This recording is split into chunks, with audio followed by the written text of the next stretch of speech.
जैसा कि हमने कहा था कि अब के आगे आने वाले जितने भी सारे के सारे चैप्टर हैं, वो जो आमतौर पर इंडियन इकोनॉमी के सामने चैलेंजेस रहते हैं, सरकार के सामने चैलेंजेस रहते हैं, तो उन्हीं से रिलेवेंट चैप्टर हैं। तो रूरल एरिया के डेवलपमेंट करना, जो कि इस चैप्टर के नाम से ही डेवलप हो जाता है हमारा, काफी आसानी से समझ जाते हैं हम लोग। तो रूरल एरिया की डेवलपमेंट करना जो ऑब्वियसली सरकार के सामने काफी ज्यादा एक मेन टारगेट है। रूरल डेवलपमेंट जैसे इशू बेसिकली ऐसा नहीं है कि पूरी की पूरी दुनिया में सारी की सारी इकोनॉमीज के सामने रहते हैं, बट हमारी इंडिया जैसी कंट्री के केस में तो ऑब्वियसली एक काफी बड़ा चैलेंज है, क्योंकि हमारी इंडिया के अंदर मेजर एरिया जो कि है अर्बन नहीं है, वो रूरल ही है। और इंडिया की ग्रोथ, बहुत ज्यादा ग्रोथ तब तक मुमकिन नहीं होगी जब तक कि रूरल एरिया ग्रो नहीं होंगे। यही कारण है कि हमारी इंडियन इकोनॉमी जैसी कंट्रीज के अंदर रूरल डेवलपमेंट भी other challenges like poverty, unemployment जैसे चैलेंजेस के साथ साथ ये रूरल डेवलपमेंट भी अलग से एक चैलेंज बन के उभरता है। आमतौर पर रूरल डेवलपमेंट का मतलब क्या है, तो एक काफी ज्यादा आसान कि रूरल एरिया में रह रहे लोगों की रूरल लाइफ को, उनके सभी एस्पेक्ट्स को इंप्रूव करना, जो कि एक कॉन्टिन्यूअस, एक बार नहीं बार बार करना होगा, कॉम्प्रिहेंसिव, काफी ज्यादा डिटेल प्रोसेस है और एक सोशो इकोनॉमिक प्रोसेस है। इकोनॉमिक प्रोसेस का मतलब पैसे के पॉइंट ऑफ व्यू से भी फायदा मिलता है। जब रूरल एरिया की डेवलपमेंट होगी तो जीडीपी बढ़ेगा, प्रोडक्शन बढ़ेगा, तो इकोनॉमिक प्रोसेस है। साथ ही साथ लोगों का हैप्पीनेस इंडेक्स भी बढ़ता है, सोशल वेलफेयर भी इंक्रीज होती है। दैट्स व्हाई ये आपका एक सोशो इकोनॉमिक प्रोसेस है। रूरल डेवलपमेंट होती कैसे है, जिससे कि आपका नेक्स्ट टॉपिक बनता है प्रोसेस ऑफ रूरल डेवलपमेंट, जो कि सीबीएसई के हिसाब से अगर बात करूं तो एक लेस इंपॉर्टेंट टॉपिक है। आमतौर पर एग्जाम में वो नहीं पूछते, लेकिन एक बार फिर भी स्टिल इसको देखना समझना काफी ज्यादा जरूरी है, क्योंकि बहुत ज्यादा बेसिक सी बात है कि रूरल डेवलपमेंट, भाई पहले ये तो समझ लें कि आमतौर पर रूरल डेवलपमेंट कैसे किया जाता है, यानी आमतौर पे अगर सरकार को रूरल एरियाज की डेवलपमेंट करनी है तो वो कैसे करने वाली है। तो ऑब्वियसली रूरल एरियाज के अंदर मैक्सिमम लोग क्या काम करते हैं, एग्रीकल्चर का काम। तो सरकार को लैंड रिफॉर्म्स लेके आने चाहिए, यानी कि एग्रीकल्चर सेक्टर से मेजर बड़े बड़े बदलाव लेके आने चाहिए, कानून से लेकर प्रोसीजर तक। जहां क्या सरकार इस दिशा में काम भी करती है नहीं, तो बेशक हाँ, मोदी जी लेके आए तो थे वो 3 कानून, फार्म बिल, जिसके ऊपर इतना सारा प्रोटेस्ट हुआ था। तो वो कोशिश तो यही थी कि रूरल डेवलपमेंट की दिशा में लैंड रिफॉर्म्स लेके आए जाएं, कानूनों के अंदर एक बड़ा बदलाव लेके आए जाए। वो बात अलग है, लोगों को पसंद नहीं आया, उन्होंने खूब प्रोटेस्ट किया और टेक्निकली उनको फिलहाल के लिए रद्द करा दिया। तो आमतौर पर रूरल एरिया की डेवलपमेंट के लिए लैंड रिफॉर्म्स यानी कि एग्रीकल्चर से रिलेटेड कानूनों में बदलाव किया जाना चाहिए। रूरल एरिया के अंदर मैक्सिमम लोग पुअर्टी लाइन के बिलो रहते हैं, तो पुअर्टी को एलिवेट करना, कम करना, साथ ही साथ रोड, रेलवेज और ओवरऑल कम्युनिकेशन तक सब कुछ इंफ्रास्ट्रक्चर जो कमजोर रहता है रूरल एरिया के अंदर, उसको थोड़ा सा बेहतर करना, लोगों के अंदर ह्यूमन स्किल क्रिएट करना, और वहां के जितने भी रिसोर्सेज जिनका फायदा इतना ज्यादा लोग नहीं ले पाते, lack of education, lack of skill के चलते, तो उन सभी प्रोडक्टिव रिसोर्सेज का भी बेहतर इस्तेमाल किया जाए, यही रूरल डेवलपमेंट के प्रोसेस के अंदर रहता है। तो ये प्रोसेस कोई पॉइंट वाइज आपको सेम सीक्वेंस में याद नहीं करना। अगर आप आगे पीछे भी कर देते हो, लाइक लैंड रिफॉर्म को सबसे पहले, इंफ्रास्ट्रक्चर को सबसे आखिरी में, तो चलता है, कोई परेशानी नहीं है आपकी। खैर, देन इसके बाद में इस चैप्टर के अंदर 3 हिस्सों के अंदर आप पढ़ोगे। जो आपका सबसे पहला टॉपिक होता है वो है आपका rural banking. Rural banking, rural areas के अंदर लोगों को उधार की जरूरत जरूर पड़ती है। ध्यान रखिएगा, हमारी इकोनॉमिक्स की दुनिया के अंदर कहीं भी अर्बन क्रेडिट जैसा वर्ड नहीं है, क्योंकि टेक्निकली अर्बन एरियाज के लोगों को उधार की जरूरत नहीं होती। अगर ले रहे हैं अर्बन एरियाज के अंदर लोग उधार, तो वो उनकी अपनी पर्सनल चॉइस है, टेक्निकली उन्हें कोई जरूरत नहीं है। लेकिन रूरल एरियाज के अंदर तो वाकई में उन्हें उधार की जरूरत होती है। कारण क्या है, बहुत से बच्चे कारण के तौर पर ऐसा कुछ सोचते हैं कि रूरल एरिया के लोग जो होते हैं वो पुअर होते हैं, तो दैट्स वाई उन्हें शायद उधार की जरूरत होती होगी। बट क्या ये फैक्ट है, तो ऑब्वियसली नहीं। आमतौर पर अर्बन एरिया के अंदर ज्यादातर लोग या तो बिजनेस करते हैं या जॉब करते हैं, जहां उस केस में उनकी रिकरिंग बेस पे इनकम आती है। लेकिन रूरल एरिया के अंदर मैक्सिमम लोग एग्रीकल्चर फील्ड के अंदर हैं, जहां इनकम आने का जो वक्त है वो बहुत कम होता है। क्या हर महीने फसल कटकर और पैसा आना शुरू हो जाता है, तो ऑब्वियसली नहीं। आमतौर पर साल में सिर्फ 2 बार उन्हें इनकम रियलाइज होती है, जबकि खर्चे तो उनके बेसिकली मंथ वाइज होते ही रहते हैं, जिस वजह से उन्हें क्रेडिट की जरूरत पड़ती है। यही कारण है कि अर्बन क्रेडिट जैसा कोई शब्द इकोनॉमिक्स की दुनिया में नहीं है, बट रूरल क्रेडिट नाम की एक टर्म एग्जिस्ट करती है। यानी फार्मर्स लोगों को, रूरल पीपल को उधार की जरूरत पड़ती ही पड़ती है। जहां सबसे पहला और मोस्ट इंपॉर्टेंट पॉइंट, जहां से ज्यादातर तो एमसीक्यूज ही आते हैं, what are the various sources of rural credit. जहां कुछ हम पढ़ते हैं नॉन इंस्टीट्यूशनल सोर्सेज, गैर सरकारी सोर्सेज, जहां रेट ऑफ इंटरेस्ट काफी ज्यादा हाई रहता है। जहां आमतौर पर उनका मेन पर्पस रूरल पीपल की नीड को फुलफिल करने के बजाय बल्कि अपना फायदा कमाना रहता है, जहां सरकार की कोई इन्वॉल्वमेंट नहीं रहती। कहां कहां? मनी लेंडर, रिश्तेदार, ट्रेडर, बड़े बड़े कमीशन एजेंट या रिच लैंडलॉर्ड, जमींदार वगैरह। हालांकि ये जो मैक्सिमम सारे के सारे वर्ड्स हैं ये आजादी से पहले के पुराने जमाने के वर्ड्स हैं, बट आज की डेट में भी नॉन इंस्टीट्यूशनल सोर्सेज होते हैं या नहीं, तो बेशक होते हैं। जो प्राइवेट कंपनी जो मार्केट में उधार दे रही हैं वो नॉन इंस्टीट्यूशनल सोर्सेज के अंदर ही कवर होती हैं।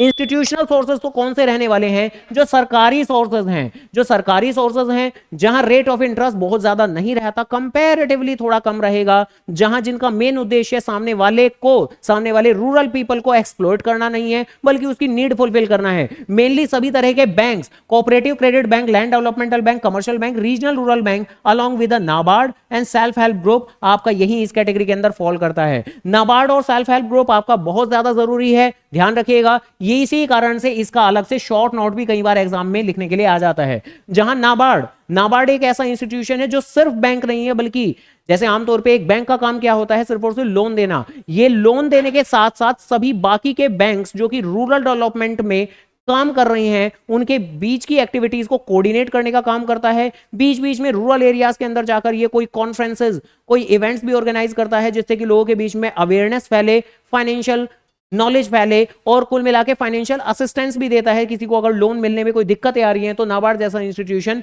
बेसिकली उनकी मदद भी करता है। सेल्फ हेल्प ग्रुप ये तो कुछ हद तक जैसे हमारी गली मोहल्ले में कमेटी सिस्टम होता है, तो कुछ इस तरीके की एक चीज होती है जहां पर कुछ कुछ मेंबर लोग जिनकी सेविंग कंपैरेटिवली कम है, जो स्मॉल फार्मर्स हैं, जो आर्टिशियन हैं, मूर्तिकार, मिट्टी के बर्तन बनाने वाले, तो कुल मिलाकर जो इस तरह के फाइनेंशियली वीक पर्सन रहते हैं जिनकी सेविंग काफी कम रहती है, तो इन छोटे छोटे मेंबर्स का एक ग्रुप बनाया जाता है। ये छोटी छोटी सेविंग के डेनोमिनेशन में कंट्रीब्यूट करते हैं और एक बड़ा सा पूल ऑफ फंड बनाते हैं, और उस पूल ऑफ फंड में से जो भी नीडी पर्सन होगा जिसको पैसे की जरूरत होगी तो उस पूल ऑफ फंड में से पैसे को विड्रॉल कर सकता है एक रीजनेबल रेट ऑफ इंटरेस्ट देकर। तो सेल्फ हेल्प ग्रुप एक इंपॉर्टेंट कंटेंट है, ध्यान रखिएगा, जरूर पढ़ लीजिएगा, एग्जाम के अंदर इसके ऊपर शॉर्ट नोट लिखने के लिए आ सकता है।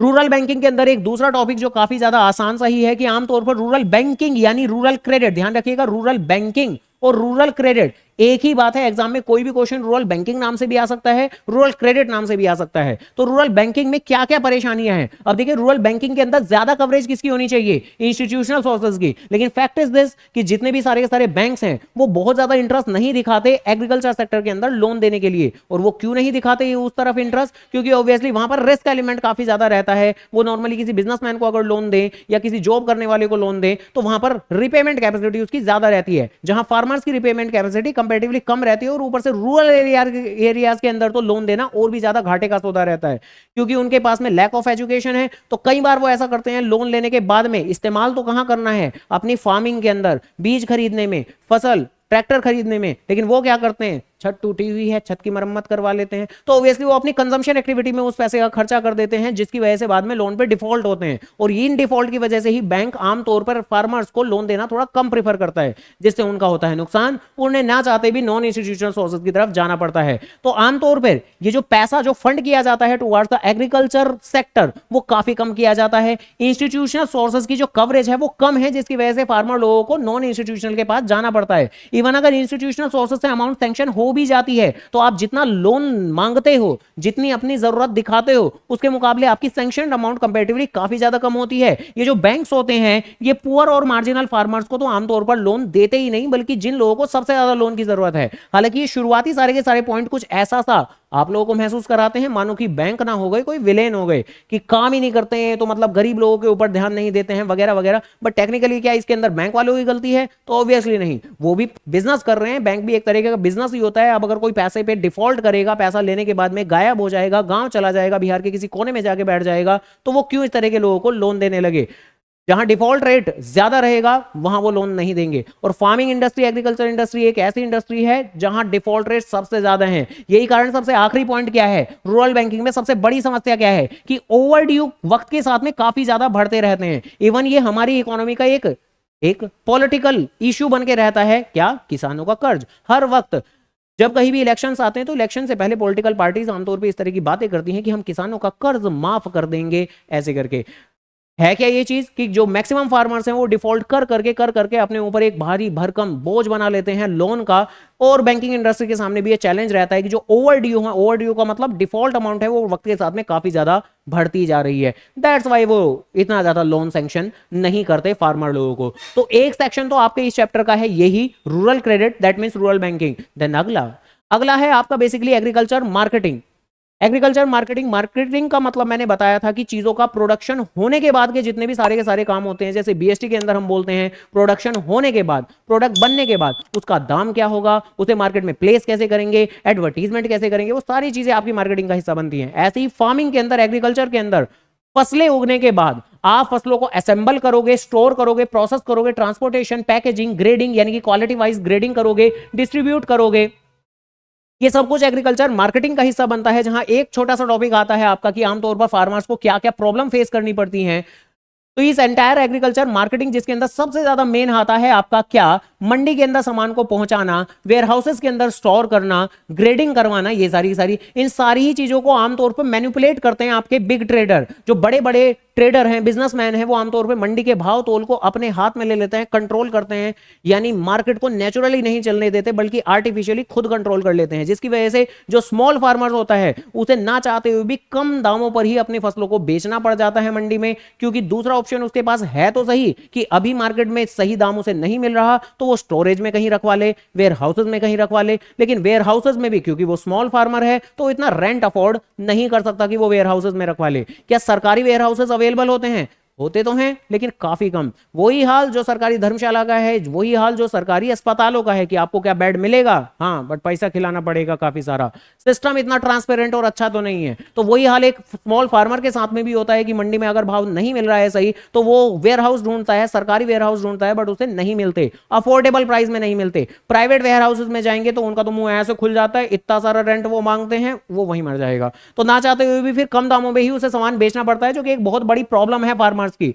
उनके पास में मार्केट इंफॉर्मेशन की खासा कमी रहती है, स्टोरेज फैसिलिटीज की खासा कमी रहती है। जो बातें अभी तक हमने बोल दी, मोस्ट इंपॉर्टेंट मान के चलो इस पूरे के पूरे चैप्टर का ही सबसे ज्यादा इंपॉर्टेंट कंटेंट, हाँ ओ इधर ध्यान, ये पेपर में आएगा। तो एग्रीकल्चर मार्केटिंग की डेवलपमेंट के लिए आमतौर पर सरकार क्या क्या कदम उठाती है और उठा सकती है।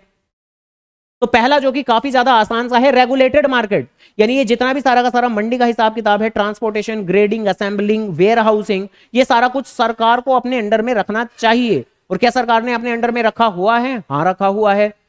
हालांकि वो जो मोदी जी फार्म बिल लेके आए थे, एग्रीकल्चर से रिलेटेड कुछ कानून लेके आए थे जिनके तहत काफी सारे प्रोटेस्ट हुए थे, तो उनका मेन मुद्दा यही था कि उस कानूनों का मेन मुद्दा यही था कि सरकार अपना हाथ हटाना चाहती थी, सरकार इसको प्राइवेटाइज करना चाहती थी। कुछ ऐसी सी बातें थी, हालांकि पॉलिटिकल बातें थी, बट कुछ ऐसी सी बातें थी कि अब से पहले जो हमने रेगुलेशन डाली हुई है इस मार्केट के अंदर, मंडी के ऊपर, ट्रांसपोर्टेशन के अंदर, भाव तोल के अंदर, तो जो सरकारों ने कंट्रोल डाला हुआ है, रेगुलेट किया हुआ है मार्केट को, तो वो रेगुलेशन हटाना चाहते थे। हालांकि क्या हटाने से कुछ नुकसान होगा? तो हाँ हो सकता है, जो बड़े बड़े ट्रेडर, जो बड़ी बड़ी कंपनीज हो सकती हैं, वो मार्केट को कंट्रोल, कैप्चर, मैनिपुलेट कर सकती हैं। तो मेन मुद्दे की बात सबसे पहली और प्राइम रिक्वायरमेंट यही है कि जो सरकार है उसको मार्केट को रेगुलेट करना चाहिए। किस लिए रेगुलेट करना चाहिए? जिससे फार्मर लोगों की प्रोटेक्शन रहे। किस चीज से? Malpractices of seller and broker. एक वर्ड होता है प्रैक्टिसेस, प्रैक्टिसेस मतलब नॉर्मली रोजमर्रा का कामकाज, एक होती है गुड प्रैक्टिसेस, अच्छे कामकाज, सही तरीके से चलने वाले कामकाज, एक होता है माल प्रैक्टिसेस। माल प्रैक्टिसेस का मतलब बुरे तरीके से चलने वाले कामकाज। नंबर 2 की बातें, तो ये जो सेलर ब्रोकर हैं ये मार्केट को मैनिपुलेट कर सकते हैं, गलत तरीके से मार्केट को कैप्चर कर सकते हैं। तो ऐसा ना करें, तो उनसे प्रोटेक्शन देने का काम सरकार का है कि वो मार्केट को रेगुलेट करके रखे, कस के शिकंजा कस के रखे कि यहां पर रूल्स एंड रेगुलेशन थोड़े बने रहें। ऐसा ना हो कि उनका खुलेआम कि हाँ भैया वो जो मर्जी कर ले, तो ऐसा ना होना चाहिए, बिल्कुल नहीं। इंफ्रास्ट्रक्चर फैसिलिटीज, यानी कि जो रोड हैं, रेलवेज हैं, वेयर हाउसेज जिसकी खासा कमी है, कोल्ड स्टोरेज फैसिलिटी जो इवन हमारी दिल्ली जैसे सिटी के अंदर तो अवेलेबल है, बट जो रूरल एरियाज आ जाते हैं तो वहां पर तो ये कोल्ड स्टोरेज फैसिलिटी है ही नहीं, जहां आप अपनी फसलों को रखकर काफी लंबे वक्त तक के लिए स्टोर कर सकते हो। तो यहां दिल्ली के अंदर तो है, ऑब्वियसली है, आजादपुर मंडी, गाजीपुर मंडी, कोल्ड स्टोरेज फैसिलिटी है काफी लंबे अरसे तक। तो बेसिकली इंफ्रास्ट्रक्चर फैसिलिटीज को डेवलप करना। इसके अलावा कोऑपरेटिव मार्केटिंग काफी ज्यादा जरूरी। इवन इसके ऊपर 3 नंबर का, 2 नंबर का कुछ इस तरह का भी कोई क्वेश्चन आ सकता है। कोऑपरेटिव मार्केटिंग ये क्या होता है? तो आमतौर पे जितने भी फार्मर्स होते हैं, क्या आमतौर पर वो ये करते हैं कि फसलें उगाते हैं और अकेले खुद ही लेके चले जाते हैं मंडी के अंदर? तो जवाब है ना, क्योंकि ऐसे में उनकी बार्गेनिंग पावर कंपैरेटिवली काफी ज्यादा वीक रहती है। अगर एक अकेला फार्मर मंडी के अंदर जाएगा, किसी कंपनी किसी ट्रेडर के साथ में कांटेक्ट करेगा, मैं अपनी फसलें बेचना चाहता हूं, मे भी हो सकता है वो उसे इतना ज्यादा सही भाव ना दें। तो ऐसे में आमतौर पर करते यही है ये सभी के सभी फार्मर्स कि किसी ना किसी कोऑपरेटिव ग्रुप, किसी संगठन के साथ में जुड़ जाते हैं। फॉर एग्जांपल कोई ग्रुप है 100 फार्मर्स का, हम उसके साथ में जुड़ जाते हैं तो हमारी बार्गेनिंग पावर कंपैरेटिवली काफी ज्यादा स्ट्रांग हो जाएगी, क्योंकि उस कोऑपरेटिव ग्रुप का लीडर ही मंडी में जाएगा और सीधा बोलेगा कि हमें सही और अच्छा भाव चाहिए, अगर दोगे तो पूरे 100 फार्मर्स आपके पास में आएंगे और अगर नहीं दोगे टाटा बाय बाय, हम किसी दूसरे ट्रेडर के पास जाएंगे। तो आएंगे तो सारे 100 एक साथ आएंगे और जाएंगे तो सीधा 100 एक साथ जाएंगे। तो ऐसे में हमारी बार्गेनिंग पावर कंपैरेटिवली अच्छी हो जाती है, हमें फसलों का थोड़ा अच्छा दाम मिल जाता है। तो कोऑपरेटिव मार्केटिंग जिसका उद्देश्य क्या है, एक फेयर प्राइस रियलाइज कर देना, जिसके अंदर करते क्या है, कोऑपरेटिव मार्केटिंग सोसाइटीज फॉर्म की जाती हैं जहां हम कलेक्टिवली मिलकर आउटपुट को सेल करेंगे।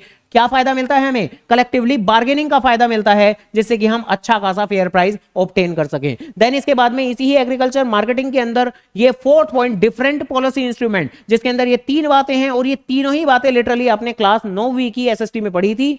9वीं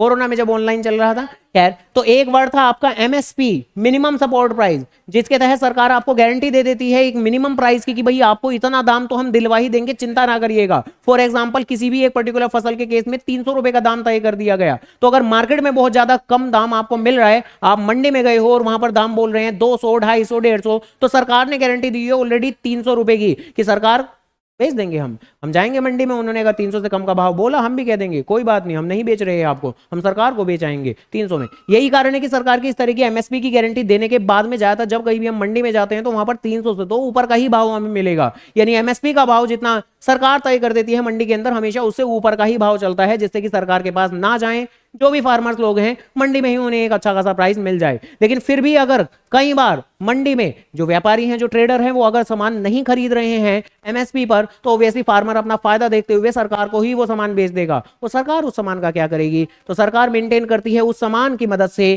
क्या, बफर स्टॉक। बफर स्टॉक क्या होता है,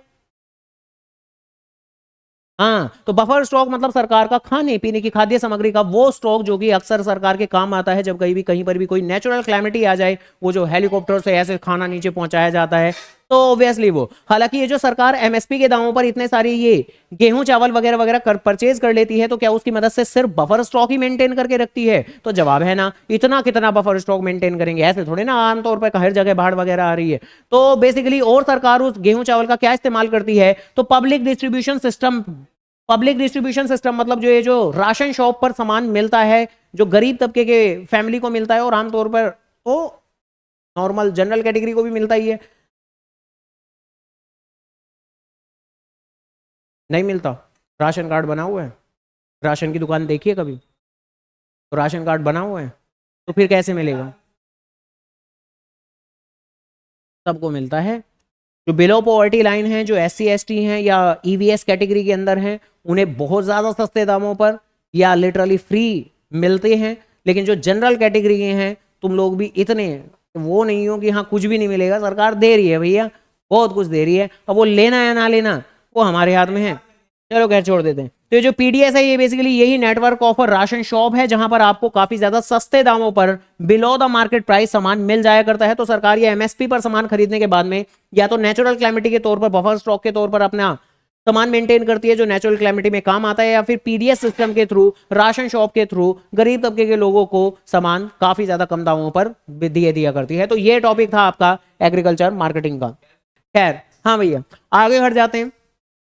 जो इस चैप्टर का 3rd कंटेंट है और जो कि अप्रोक्सीमेटली सबसे आखिरी कंटेंट है, वो है non farms area of employment, जहां बोला जाता है रूरल एरिया के अंदर रह रहे लोगों को कि सिर्फ एग्रीकल्चर के ऊपर ही डिपेंड ना हो, बल्कि एग्रीकल्चर को छोड़कर जो दूसरे एरियाज हैं, दूसरे एरियाज कौन से, जो एनिमल हस्बेंड्री है, फिशरीज है, जो हॉर्टिकल्चर है, यानी हॉर्टिकल्चर मतलब फ्रूट्स, वेजिटेबल, स्पाइसेस या नर्सरी का काम करना, तो बेसिकली इन फील्ड्स के अंदर भी जाना चाहिए। और बेसिकली ये non farm areas of employment को इतना ज्यादा प्रमोट क्यों करती है सरकार, तो क्योंकि नॉर्मली अगर फार्मर्स लोग सिर्फ और सिर्फ एग्रीकल्चर के ऊपर ही डिपेंड करेंगे काफी, तो बेसिकली उनको रिकरिंग नेचर की इनकम नहीं होती। अगर फार्मर लोग जो रूरल पीपल हैं वो सिर्फ अगर एग्रीकल्चर पे ही डिपेंड करते हैं तो उन्हें रिकरिंग नेचर की इनकम नहीं होती, हर महीने पैसा नहीं मिलता, बल्कि साल में से 2 बार जब फसल कटाई होगी सिर्फ तभी पैसा मिलने वाला है, और वो भी सब्जेक्ट टू प्राइसेस, अगर मंडी में सही दाम मिला तो बेसिकली ये जो दिक्कतें होती हैं उन्हें इनकम जनरेशन में, और इतनी लेस फ्रिक्वेंट बेसिस पे इनकम जनरेट होती है, तो उसका सोल्यूशन क्या निकलता है कि नॉन फार्म एरियाज में भी अपनी थोड़ा सा काम किया जाए, थोड़ा ये गाय भैंसे पालो है ना, या बी कीपिंग का काम करें, या plant nursery, fruits, beekeeping, मधुमक्खी पालन, शहद निकालेंगे। तो यहां पर एक टॉपिक तो आपका ये है कि आमतौर पे ये डाइवर्सिफिकेशन जो हम करते हैं नॉन फार्म एरियाज की ओर जाते हैं तो इसके क्या क्या फायदे होते हैं। तो बेसिकली सस्टेनेबल इनकम के जरिए बन जाते हैं रूरल पीपल के आगे। जैसे एग्रीकल्चर से रिकरिंग नेचर की इनकम नहीं आ पाती तो इन एनिमल हस्बेंड्री या हॉर्टिकल्चर से रेगुलर बेस पे उन्हें इनकम आनी शुरू हो जाती है, तो एडिशनल गेनफुल एम्प्लॉयमेंट जनरेट हो जाता है, इनकम के लेवल कंपैरेटिवली हाईयर होने शुरू हो जाते हैं, to enable rural people to over poverty, यानी कि जो उनकी अदर ट्रबल रहती हैं, समस्याएं रहती हैं, तो वो भी काफी हद तक दूर हो पाती हैं। इवन यहां पर एडिशनली एक और पॉइंट आप कोट कर सकते हो क्या, क्योंकि यहां पर भी फैक्ट्स के तौर पर ये वाली बात दी हुई है कि नॉन फार्म एरियाज के अंदर आमतौर पर वुमेन्स काफी ज्यादा एम्प्लॉय रहती हैं, वुमेन्स का काफी ज्यादा एक मेजर कंट्रीब्यूशन रहता है नॉन फार्म्स एरियाज के अंदर, क्योंकि आमतौर पर अर्बन एरिया के अंदर वुमेन वर्किंग इतनी नहीं होती, रूरल एरिया के अंदर वुमेन वर्किंग कंपैरेटिवली ज्यादा होती है। और कारण क्या होता है कि अर्बन एरियाज के अंदर मेल सफिशिएंट इनकम कमा लेता है, जिसके कारण से वुमेन इतना ज्यादा काम नहीं करती, जबकि रूरल एरिया के अंदर एक मेल जो पर्सन होता है उसकी इनकम इतनी ज्यादा सफिशिएंट नहीं होती, जिसकी वजह से वुमेन को भी कंट्रीब्यूट करना पड़ता है लाइवलीहुड के अंदर। अब ऑब्वियसली वुमेन ज्यादातर एग्रीकल्चर के अंदर इतना कंट्रीब्यूट नहीं कर पाती, बट ये जो इस तरह के काम होते हैं जिनके अंदर थोड़े कम लेस एफर्ट्स और ऑन अ सिंगल प्लेस काम हो जाता है, तो इनके अंदर वुमेन का मेजर कंट्रीब्यूशन रहता है, तो इसको भी बेनिफिट्स वाले पॉइंट के अंदर आप कोट कर सकते हो। यहां से मेन कंटेंट आप लोग थोड़े बहुत फैक्ट्स की फॉर्म में जरूर याद कर सकते हो, लाइक फिशरीज आपके साउथ के ही मैक्सिमम स्टेट्स के अंदर पाया जाता है, वगैरह वगैरह। साथ ही साथ यहां डाइवर्सिफिकेशन के टॉपिक के अंदर एक ये टाइप ऑफ डाइवर्सिफिकेशन भी है, इसको जरा ध्यान से सुन लीजिएगा कि ये जो डाइवर्सिफिकेशन की हम बात बोल रहे हैं, डाइवर्सिफिकेशन ऑफ एग्रीकल्चर एक्टिविटी, ये दो तरीके का है। एक डाइवर्सिफिकेशन ऑफ क्रॉप प्रोडक्शन, दूसरा diversification of a productive activity. देखो ये जो बात बोल रहे हैं, ये बोल रहे हैं डाइवर्सिफिकेशन ऑफ प्रोडक्टिव एक्टिविटी, यानी जो एक्टिविटीज आप करते हो, जो काम आप करते हो, उसे थोड़ा डाइवर्सिफाई करो, यानी सिर्फ एग्रीकल्चर का काम मत करो, एक्टिविटी सिर्फ एग्रीकल्चर की मत करो, साथ ही साथ फिशरी, डेयरिंग, बी कीपिंग या हॉर्टिकल्चर की भी कुछ और एक्टिविटी में भी एंगेज हो। यानी ये तो बेसिकली बात कर रहे हैं शिफ्ट, कि आप थोड़े शिफ्ट हो जाओ एग्रीकल्चर से थोड़ा सा किस और allied activities, non farm sector, यानी ये सारी की सारी बातों की और आप शिफ्ट हो जाओ। साथ ही साथ एक ये वर्ड भी है डाइवर्सिफिकेशन ऑफ क्रॉप प्रोडक्शन। यहां ये बात कर रहे हैं कि आप जो क्रॉप उगाते हो उन क्रॉप को लगातार डाइवर्सिफाई करते रहो, बदलते रहो,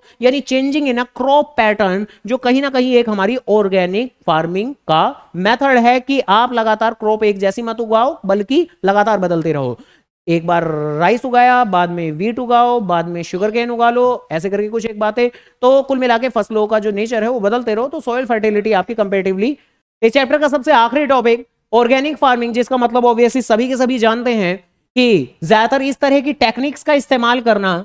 इस तरह की टेक्निक क्रॉप रोटेशन, जो अभी पीछे हम बोल रहे थे, ग्रीन मैन्योर यानी कि केमिकल फर्टिलाइजर का इस्तेमाल ना करना, कंपोस्ट खाद मैन्योर का इस्तेमाल करना, biological pest control, chemical pest control का इस्तेमाल ना करना। इसके फायदे क्या क्या होते हैं, तो इकोनॉमिकल, पैसे के पॉइंट ऑफ व्यू से बेहतर है, एक्सपोर्ट्स, क्योंकि इंडिया से ज्यादा बाहर ज्यादा डिमांड है, तो एक्सपोर्ट से ज्यादा अच्छी खासी इनकम जनरेट कर सकते हैं फार्मर लोग। हेल्थी फूड इससे क्रिएट होता है, additional source of employment generate होता है, एनवायरमेंट के लिए भी बेहतर है। लेकिन थोड़ी सी कमियां भी हैं, अभी स्टिल इंडिया के अंदर खासी लेस पॉपुलर है ये ऑर्गेनिक फार्मिंग। इंफ्रास्ट्रक्चर सरकार की तरफ से अभी इतना ज्यादा डेवलप नहीं किया गया है ऑर्गेनिक फार्मिंग को लेकर। लो यील्ड, जो आउटपुट प्रोडक्टिविटी अभी के लिए निकल के आती है वो कम निकल के आती है। लॉन्ग टर्म में ऑर्गेनिक फार्मिंग का फायदा होता है, लेकिन शॉर्ट टर्म में, शॉर्ट स्पैन के अंदर इसमें आउटपुट की टर्म में काफी नुकसान। जो फूड की लाइफ होती है as compare to chemical fertilizing वाली फसल के मुकाबले इनकी फूड की लाइफ कंपेरेटिवली कम रहती है, आप स्टोर बहुत लंबे वक्त तक के लिए नहीं कर सकते। जो चॉइस ऑफ अ क्रॉप है वो भी लिमिटेड है, ऐसा नहीं है कि किसी भी फसलों को आप ऑर्गेनिक फार्मिंग के थ्रू उगा लोगे, नहीं उगा सकते, लिमिटेड क्रॉप्स ही हैं। कौन कौन सी वो हमारा मुद्दा नहीं है। मुद्दे की बात अभी ऐसी टेक्नोलॉजी, अभी ये क्योंकि इमर्जिंग स्टेज में है, तो अभी ऐसी टेक्नोलॉजी नहीं बनी है, इस तरह के सीड्स नहीं बने हैं, इस तरह के मेन्योर नहीं बन पाए हैं कि आप सभी तरह की फसलों में ऑर्गेनिक फार्मिंग वाला स्टाइल मेथड अपना सको, तो ऐसा नहीं है। तो ये भी एक लिमिटेशन के तौर पर है। सबसे आखिरी टॉपिक है, कवर कर सकते हो आप, green revolution versus golden revolution. Cover जरूर करना है, अदरवाइज पेपर में यही होगा कि ये सोने की रेवोल्यूशन यानी गोल्डन रेवोल्यूशन कहां से आ गई। और उम्मीद करता हूं ये ग्रीन गोल्डन के अलावा और भी कोई तीसरे कलर की है क्या? सिल्वर, सिल्वर कौन सी है? चुप हो जाओ। सिल्वर है, हो सकता है, बताओ के दिखाओ। हाँ, तो एक तीसरा कलर तो जो हमारे सिलेबस में है, मे भी हो कोई चौथा कलर भी हो, लेकिन हमारे सिलेबस के अंदर तीसरा कलर व्हाइट ही है, व्हाइट रेवोल्यूशन, जो कि मिल्क से रिलेटेड है। ठीक है जी, ध्यान रखिएगा। तो ग्रीन रेवोल्यूशन तो जानते ही हैं हम, जहां जिसकी मदद से फूड ग्रेन जिसके अंदर व्हीट राइस ज्यादा आते हैं, जहां HYV सीड्स का इस्तेमाल किया गया था और प्रोडक्शन को बढ़ाया गया था। गोल्डन रेवोल्यूशन हॉर्टिकल्चर क्रॉप यानी कि फ्रूट्स, वेजिटेबल्स, स्पाइसेस, फ्लावर्स, ये सारी की सारी चीजें इसके अंदर कवर होती हैं। यहां सीड्स नाम का कोई भी पर्टिकुलर पॉइंट यहां पर कवर नहीं किया गया। ये ग्रीन रेवोल्यूशन ही थी जिसने हमें सेल्फ सफिशिएंट बना दिया था, किसमें? फूड ग्रेन्स में। गोल्डन रेवोल्यूशन ने तो हमें वर्ल्ड लीडर बना दिया था, यानी टॉप नंबर 1 किसमें? स्पाइसेस में। जैसे कि कहते हैं इंडिया की क्या चीज फेमस है? मसाले। ठीक है, तो ऐसे करके, तो इसी के साथ में ये चैप्टर भी खत्म, समाप्त। आगे बढ़ते हैं।